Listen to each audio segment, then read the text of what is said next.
बिस्मिल्लाहिर्रहमानिर्रहीम। अस्सलाम वालेकुम। इमरान खान साहब की जानिब से एक बड़ा ज़बरदस्त शानदार लेटर लिखा गया है चीफ जस्टिस पाकिस्तान जस्टिस काजी फ़ाइज़ ईसा साहब को, और वो ख़त सुप्रीम कोर्ट ऑफ पाकिस्तान में मौसूल हो गया है। उस ख़त में क्या है वो मैं आपके सामने रखता हूँ। इमरान खान ने बहुत जुर्रत का मुज़ाहरा किया है, बहुत ज़ाहिर है बहादुर वो हैं, जुर्रत उनमें है, लेकिन इस तरह से उन्होंने ज़बरदस्त तरीके से किस कमाल, मैं कहता हूँ कमाल कमाल कमाल तरीके से उन्होंने जस्टिस काजी फ़ाइज़ ईसा को आईना दिखाया है और बताया है कि आपने किस तरह से आइन के साथ खिलवाड़ किया है, आपने किस तरह से इस मुल्क के साथ क्या किया है और आपके इक़दामात की वजह से पाकिस्तान को किन मुश्किलात का सामना है। और देखें, मैं ये बात मुसलसल अपनी वीडियोज़ में कह रहा हूँ कि आपको इस बात को इस्टेब्लिश करना चाहिए, इस बात को बताना चाहिए लोगों को कि अगर आज पाकिस्तान के लोग महंगाई का सामना कर रहे हैं, बदतरीन सूरत हाल है, पाकिस्तान तनज़्ज़ुली की तरफ जा रहा है, पाकिस्तान पस्ती की तरफ जा रहा है, पाकिस्तान तबाही की तरफ जा रहा है, पाकिस्तान बर्बादी की तरफ जा रहा है, तो उसके ज़िम्मेदारान में जो ज़ाहिर लोग इस्टेब्लिशमेंट का नाम लेते हैं, इसमें कोई शक नहीं है, इस्टेब्लिशमेंट का ही कंट्रोल है मुल्क के अंदर। इलेक्शन इस्टेब्लिशमेंट नहीं, मतलब ये सारा कुछ जो हुआ फॉर्म 47 वाला, लेकिन किसके ज़रिए हुआ? सुप्रीम कोर्ट के ज़रिए हुआ, काजी फ़ाइज़ ईसा साहब के ज़रिए हुआ। वो ब्यूरोक्रेट्स किसने बहाल किए थे बतौर आरओ? काजी फ़ाइज़ ईसा साहब ने किए थे। तो खैर आते हैं इमरान खान साहब के इस लेटर पे, और मैं आपको बताता हूँ कि इसमें ज़बरदस्त जो इमरान खान साहब ने पॉइंट्स कौन से रेज़ किए हैं और कौन से 7 मामलात हैं जिन पे इमरान खान साहब ने बड़ी तफसील से जस्टिस काजी फ़ाइज़ ईसा को लिखा है। और इस वक्त काजी फ़ाइज़ ईसा साहब, मतलब पता नहीं उनकी बड़ी अजीब उनकी कैफियत होगी, बड़े गुस्से में होंगे। ज़ाहिर है सच बड़ा कड़वा होता है, और फिर आप किसी को आईना दिखाएं और आईने में उसको उसकी शक्ल नज़र आ जाए और शक्ल के ऊपर उसको नज़र आ रहा हो कि मेरी शक्ल है, उसके कारनामे और करतूत आप दिखा रहे हो, तो उसको फिर टेंशन तो होती है और वो गुस्से में तो आता है, बिफर तो हो जाता है। अब हो सकता है इस लेटर के बाद इमरान खान साहब और तहरीक इंसाफ के खिलाफ और ज़्यादा फैसले आएँ, क्योंकि अगर इमरान खान साहब ये समझते हैं, ज़ाहिर है वो नहीं समझते, उन्हें भी पता है कि उन्हें भी पता है कि इसका पीटीआई को नुकसान भी हो सकता है और उल्टा तहरीक इंसाफ के खिलाफ और ज़्यादा फैसले आएंगे। लेकिन इमरान खान साहब ने क्यों लिखा है? फिर इसलिए लिखा है कि तारीख में कम अज़ कम ये लिखा जाए कि ये, क्योंकि इमरान खान चाहते हैं कि तारीख में ये सारे किरदार इंतहाई मकरूह किरदारों के तौर पे याद रखे जाएं, और तारीख में कम अज़ कम ये लिखा जाए कि इमरान खान ने जेल बैठ के भी शर्म दिलवाने की कोशिश की थी, किस किस को क्या शर्म दिलाने की कोशिश की थी और किस तरह से आईना दिखाया था, ये कम अज़ कम तारीख में जो है वो लिखा जाए।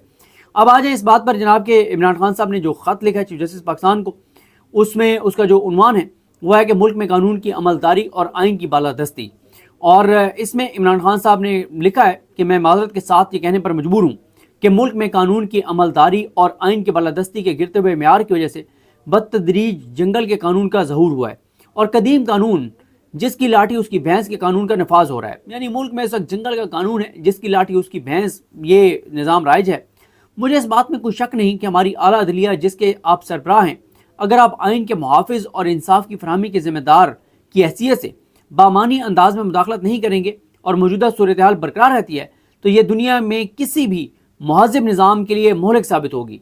मतलब वो ज़ाहिर एक तरफ तो ये भी बता रहे हैं, आगे उन्होंने बड़ी तफसील से बताया कि आप कुछ कर नहीं रहे, और वाज़ेह तौर पर इमरान खान ने यही कहा है कि आपके इक़दामात तहरीक इंसाफ के ख़िलाफ़ हैं, शरीफ ख़ानदान के हक़ में हैं, नून लीग के हक़ में हैं। आपके दौरे ये जब से आप मनसब पर बैठे हैं, इस दौर में चोरों, डाकुओं, लुटेरों को एनआरओ मिल रहे हैं, उनको क्लियर किया जा रहा है और बेगुनाहों को सजाएं दी जा रही हैं, बेगुनाह जेलों में हैं और आप कुछ नहीं कर रहे।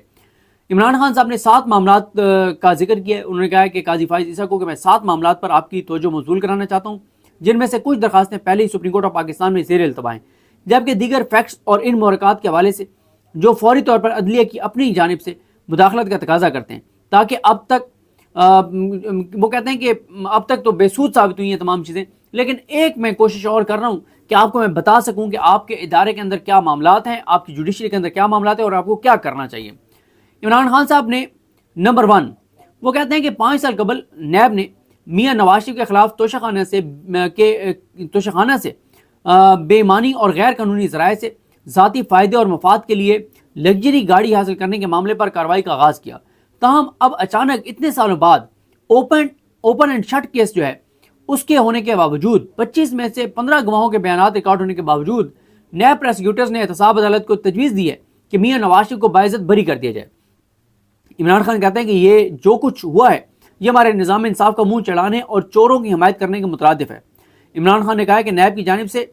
उनके चेयरमैन नज़ीर अहमद बट की इमा पर बेईमानी और दोहरे मेयारात पर चलने की वजह से جو وہ کہتے ہیں کہ جو چیئرمین نیب ہیں Nazir Ahmed Butt, lieutenant general retired Nazir Ahmed Butt, یہ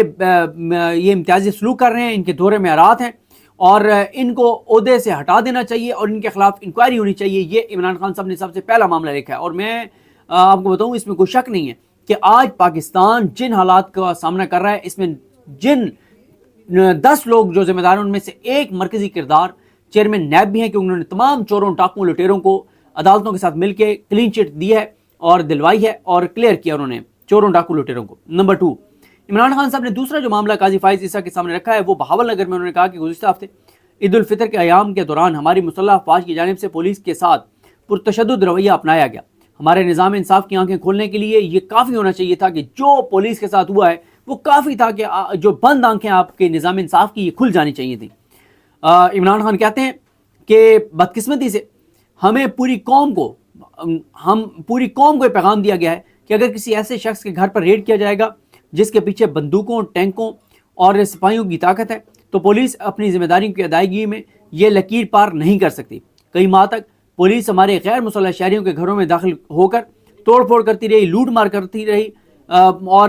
لوگ بے یار و مددگار تھے. مردوں، خواتینوں، بچوں، ان کی مدد کو کوئی نہیں آیا. مایوس کن طور پر ہماری عدلیہ بجائے مداخلت کرنے کے ان تمام زیادتیوں پر خاموش رہتی ہے. یعنی ہماری عدلیہ جو پولیس نے جو خاص طور پہ پنجاب میں گھروں میں گھس کے جو کچھ کیا ہے اس پہ ہماری عدلیہ خاموش رہی، سہولت کار تھی ان سب کی. یہی نہیں بلکہ عدلیہ نے سہولت کار کا کردار ادا کیا. اور جب جب انہوں نے کہا کہ خواتین جس میں نوجوان بچیاں بھی ہیں، بزرگ خواتین بھی ہیں، عالی حمزہ کا ذکر کیا ہے، صنم جاوید کا ذکر کیا ہے، ڈاکٹر یاسمین راشد کا ذکر کیا ہے کہ یہ اس میں شامل ہیں اور کئی خواتین شامل ہیں. ان کے کیسز میں ان کو ایک کے بعد دوسرے کیس میں ملوث کیا گیا. جب انہیں ایک کیس میں رہا کیا جاتا تھا تو چند کلومیٹر دور اسی قسم کے ہونے والے جرم میں دوبارہ گرفتار کر لیا جاتا تھا. اس جرم میں رہا کر دیا جاتا تھا تو پھر انہیں کئی سو کلومیٹر دور میاں والی میں ہونے والے مبینہ جرم میں گرفتار کر لیا گیا. جو چند عدلیہ کے افسران ذمہ داری پوری کرتے ہوئے اپنے ضمیر کی آواز پر ریلیف دیتے ہیں، ان کو ہٹانے کے لیے طاقتور حلقوں کی جانب سے ریفرنسز دائر کیے جا رہے ہیں، ریفرنس دائر کر دیے جاتے ہیں. وہ کہہ رہے ہیں کہ جو جج اپنے حلف سے وفاق کرنے والے ہیں ان کے خلاف ریفرنس آ جاتے ہیں. باقی وہ کہتے ہیں سارے قاضی صاحب آپ کی عدلیہ میں سہولت کار ہیں، طاقتوروں کے جو سہولت کاری کر رہے ہیں، جو اپنے حلف سے وفا نہیں کر رہے. عمران خان کہتے ہیں کہ سوال یہ پیدا ہوتا ہے کہ کیا بندوق کی نالی کے ذریعے ہی انسانیت کے بنیادی حقوق اور گھروں کی پرائیویسی کو یقینی بنایا جا سکتا ہے، یا عدلیہ تمام طبقات کے لیے یکساں نفاذ کے حصول سے اپنا کردار ادا کرے گی. خط میں کہا گیا کہ آئین کی جانب سے ریاست کے مختلف ستونوں کے درمیان کھینچی گئی لکیر دھندلا رہی ہے جیسے وہ کوئی وجود ہی نہیں رکھتی. اس سلسلے کو روکنا ہوگا اس سے قبل کہ بہت دیر ہو جائے. نمبر 3، عمران خان صاحب نے کہا کہ خطرناک طور پر اسلام آباد کورٹ کے 6 ججز نے جو کہ اس عدالت کی تقریباً تمام پوری تعداد بنتی ہے، انہوں نے آپ اور آپ کے سینئر ساتھیوں کو تحریری طور پر شکایات کی تھی کہ انہیں انتظامیہ کے افراد جن میں انٹیلیجنس ایجنسیز کے لوگ بھی شامل ہیں ان کی جانب سے بلیک میل کیا جا رہا ہے، ہراساں کیا جا رہا ہے اور جبر کا نشانہ بنایا جا رہا ہے. مبینہ طور پر ایک جج کے وہ عمران خان نے کہا ہے کہ ان کے تو بیڈ رومز میں، باتھ رومز میں، وہاں پہ بھی کیمرے لگائے گئے ہیں اور ایک جج کے رشتہ دار کو مبینہ طور پر اغوا کیا گیا اور تشدد کا نشانہ بنایا گیا تاکہ جج کے خلاف بیان حاصل کیا جا سکے. یعنی ایک جج کے ریلیٹیو کو، محسن اختر کیانی صاحب کا ذکر کر رہے ہیں کہ ان کے ریلیٹیو کو اغوا کیا گیا، تشدد کیا گیا تاکہ وہ محسن اختر کیانی صاحب کے خلاف بیان دے. عمران خان نے بہت جرات کا مظاہرہ کیا ہے، بہت ظاہر ہے بہادر وہ ہیں، جرات ان میں ہے، لیکن اس طرح سے انہوں نے زبردست طریقے سے میں کہتا ہوں کمال طریقے سے انہوں نے جسٹس قاضی فائز عیسیٰ کو آئینہ دکھایا ہے اور بتایا ہے کہ آپ نے کس طرح سے آئین کے ساتھ کھلواڑ کیا ہے، آپ نے کس طرح سے اس ملک کے ساتھ کیا کیا ہے اور آپ کے اقدامات کی وجہ سے پاکستان کو کن مشکلات کا سامنا ہے. اس وقت قاضی فائز عیسیٰ صاحب مطلب پتہ نہیں ان کی بڑی عجیب ان کی کیفیت ہوگی، بڑے غصے میں ہوں گے. ظاہر ہے سچ بڑا کڑوا ہوتا ہے اور پھر آپ کسی کو آئینہ دکھائیں اور آئینے میں اس کی شکل نظر آ جائے اور شکل کے اوپر اس کو نظر آ رہا ہو کہ میری شکل ہے، اس کے کارنامے اور کرتوت آپ دکھا رہے ہوں تو اس کو پھر ٹینشن تو ہوتی ہے اور وہ غصے میں تو آتا ہے، بفر تو ہو جاتا ہے. اب ہو سکتا ہے اس لیٹر کے بعد عمران خان صاحب اور تحریک انصاف کے خلاف اور زیادہ فیصلے آئیں، کیونکہ اگر عمران خان صاحب یہ سمجھتے ہیں، ظاہر ہے وہ نہیں سمجھتے، انہیں بھی پتہ ہے کہ اس کا پی ٹی آئی کو نقصان بھی ہو سکتا ہے اور الٹا تحریک انصاف کے خلاف اور زیادہ فیصلے آئیں گے. لیکن عمران خان صاحب نے کیوں لکھا ہے؟ پھر اس لیے لکھا ہے کہ تاریخ میں کم از کم یہ لکھا جائے کہ یہ، کیونکہ عمران خان چاہتے ہیں کہ تاریخ میں یہ سارے کردار انتہائی مکروہ کرداروں کے طور پہ یاد رکھے جائیں اور تاریخ میں کم از کم یہ لکھا جائے کہ عمران خان نے جیل بیٹھ کے بھی شرم دلوانے کی کوشش کی تھی، کس کس کو کیا شرم دلانے کی کوشش کی تھی اور کس طرح سے آئینہ دکھایا تھا، یہ کم از کم تاریخ میں جو ہے وہ لکھا جائے۔